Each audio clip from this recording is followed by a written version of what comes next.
Om Swastiastu, nama saya Niketut Agusinta Dewi, saya dosen di Fakultas Teknik Universitas Udayana dari program studi Magister Arsitektur. Saya lahir di Rababima di Nusa Tenggara Barat pada tanggal 23 Agustus 1971. Saya menyelesaikan pendidikan sekolah dasar saya di SDN 4 Mataram, Nusa Tenggara Barat pada tahun 1984. Lalu saya melanjutkan pendidikan di sekolah menengah pertama di SMPN 2 Mataram dan selesai pada tahun 1987.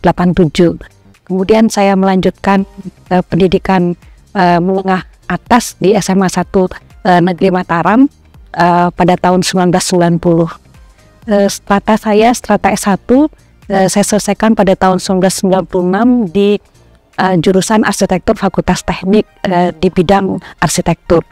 Lalu tahun 1998 saya melanjutkan strata 2 di Sekolah Arsitektur Perencanaan dan Pengembangan Kebijakan di Institut Teknologi Bandung dan selesai pada tahun 2000 di bidang arsitektur. Tahun 2010 saya melanjutkan pendidikan S3 saya, program doktor saya di School of Architecture, Planning and Landscape di Faculty of Humanity and Social Sciences di Newcastle University di United Kingdom. Pada saat ini saya dikukuhkan sebagai guru besar bidang Community Based Development dan Resiliensi Permukiman di Fakultas Teknik Universitas Udayana.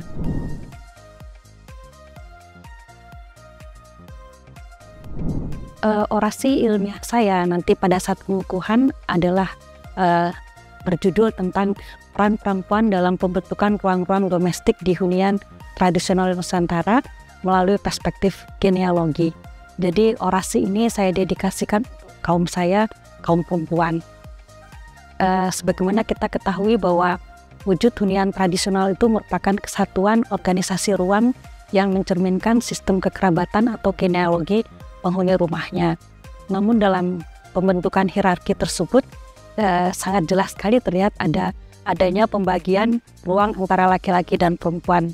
Nah, apabila dikaitkan dengan ini sebagaimana pandangan masyarakat barat, masyarakat modern khususnya kaum feminim memandang bahwa secara umum budaya hunian tradisional itu cenderung diskriminatif ya, dalam membentuk struktur ruang peran maupun kepentingan untuk kaum laki-laki dan perempuan. Jadi kalau kita melihat bagaimana peran sosial perempuan dalam pembentukan identitas hunian, ini memiliki hubungan yang sangat erat ya, karena sebagian besar perempuan menghabiskan waktu dan aktivitasnya di rumah ya, sehingga peran ruang perempuan itu tercipta berdasarkan kebutuhan perempuan itu sendiri.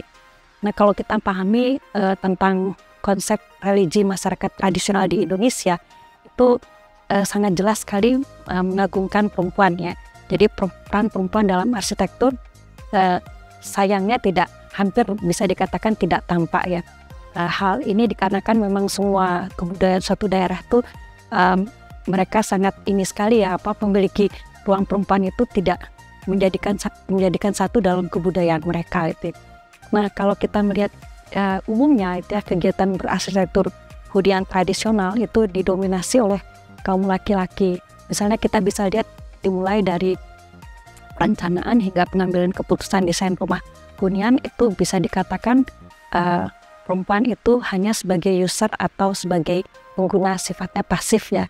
Walaupun ada konsep kesetaraan dan pembagian peran yang telah menjadi satuan budaya, tetapi kaum perempuan itu masih dipandang sebagai sesuatu yang inferior terhadap kegiatan-kegiatan tersebut. Seperti saya katakan tadi bahwa perempuan itu hanya diikutsertakan sebatas kedudukannya sebagai pengguna yang pasif ya, yang berada pada ruang-ruang domestik dan identik dengan misalnya kesan gelap, tertutup, bagian bawah dan bagian kiri.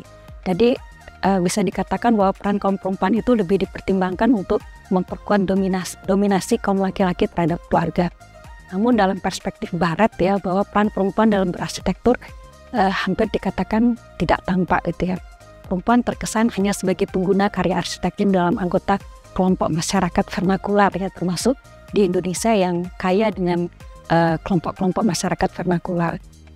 Tahun 2000 seorang antropolog arsitektur menghasilkan sejumlah poin pemikiran tentang kedudukan dan peran perempuan Indonesia pada wujud hunian tradisional sampai saat ini. Ya, eksplorasi yang mendalam dari poin-poin tersebut sangat diperlukan untuk mendapatkan gambaran yang utuh tentang peran gender dalam tradisi meruang masyarakat tradisional Nusantara. Nah, secara konseptual, hunian tradisional lebih mengarah pada sistem perlindungan dan pembagian peran antara peran sosial makro dengan peran sosial mikro pada penghuninya, sehingga akibatnya kaum laki-laki itu cenderung pada urusan-urusan yang berhubungan dengan dunia luar, lalu berhubungan dengan pertanian, perniagaan, kelompok sosial ya, sedangkan perempuan cenderung lebih kepada urusan-urusan rumah tangga atau domestik. Jika kita menoleh kemudian pada sampai saat ini bahwa penelitian tentang perempuan di Indonesia itu masih sangat terbatas sekali ya, terutama pada penelitian bidang arsitektur. Selama ini jika pun ada penelitian yang terkait dengan itu, lebih banyak melihatnya dari perspektif antropologi dan sosiologi. Namun sejak tahun 2014 itu mulai banyak penelitian tentang arsitektur dari aspek gender ya. Misalnya di sini ada yang mengkaji dari arsitektur Bugis, arsitektur Karo, Minang, arsitektur Nias, Toraja, dan beberapa arsitektur Nusantara lainnya. Menjadi pertanyaan besar kemudian adalah bagaimana kita merajut pengetahuan tentang arsitektur Nusantara itu sebagai sumber pengetahuan kearifan lokal untuk pelestarian pemukiman tradisional yang berkelanjutan.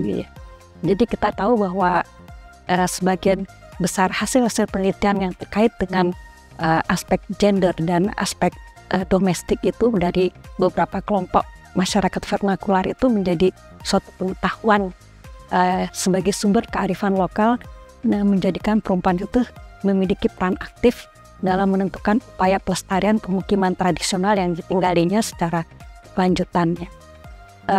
Adanya peningkatan perempuan secara spasial merupakan salah satu tujuan dari skema SDGs atau Sustainable Development Goals, khususnya pada agenda 5 tentang kesetaraan gender. Dengan demikian maka pelestarian hunian tidak lagi menjadi ranah dan dominasi laki-laki, tapi juga kaum perempuan yang sebagian besar waktu dan aktivitasnya lebih banyak dilakukan di rumah.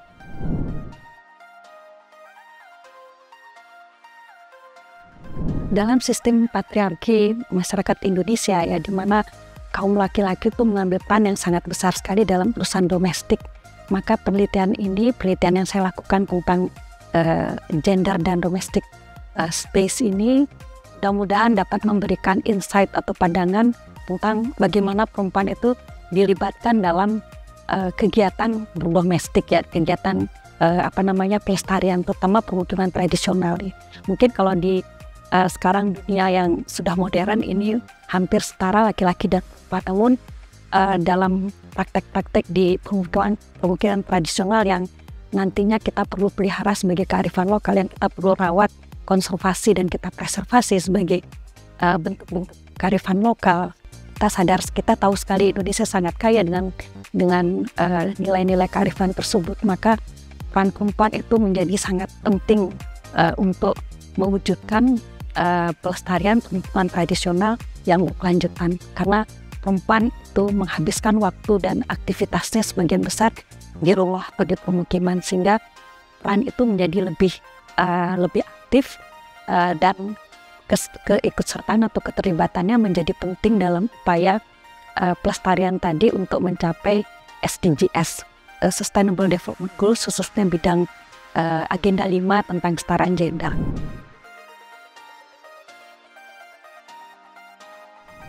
Tentunya ini dengan dikukuhkannya saya sebagai guru besar di Fakultas Teknik ya, bagi saya itu adalah sebuah tanggung jawab moral yang sangat-sangat besar. Satu sisi itu adalah salah satu bentuk amanah bagi saya oleh negara, oleh masyarakat maupun ilmu pengetahuan. Tapi di sisi lain, pencapaian ini adalah sebuah bentuk dedikasi saya kepada ilmu pengetahuan, kepada negara dan kepada kemanusiaan dan masyarakat. Sehingga komitmen saya adalah bersama-sama dengan Sivitas Akademika di fakultas saya maupun di prodi di mana saya mengabdi, maka saya akan mengupayakan untuk terus meningkatkan kolaborasi kerjasama dengan mitra perguruan tinggi untuk sampai di level internasional ya, untuk mengembangkan bidang-bidang tridharma perguruan tinggi, khususnya bidang kepakaran saya di bidang pendidikan, pengajaran, di bidang penelitian maupun di bidang pengabdian kepada masyarakat, dengan harapan tentunya akan mencapai visi misi Fakultas Teknik sendiri, bahwa di mana Fakultas Teknik itu harus mampu bersaing, memiliki daya saing global, lalu berkarakter mandiri, unggul dan berbudaya, selaras dengan visi dari Universitas Udayana. Dan selain itu juga dengan keilmuan yang saya miliki, tentu saya berharap semoga saya dapat memberikan kontribusi positif pada perkembangan ilmu pengetahuan, bermanfaat bagi institusi maupun bagi nusa bangsa dan bagi kemanusiaan. Demikian profil singkat saya akhiri dengan Paramasanti. Om Santi Santi Santi Om.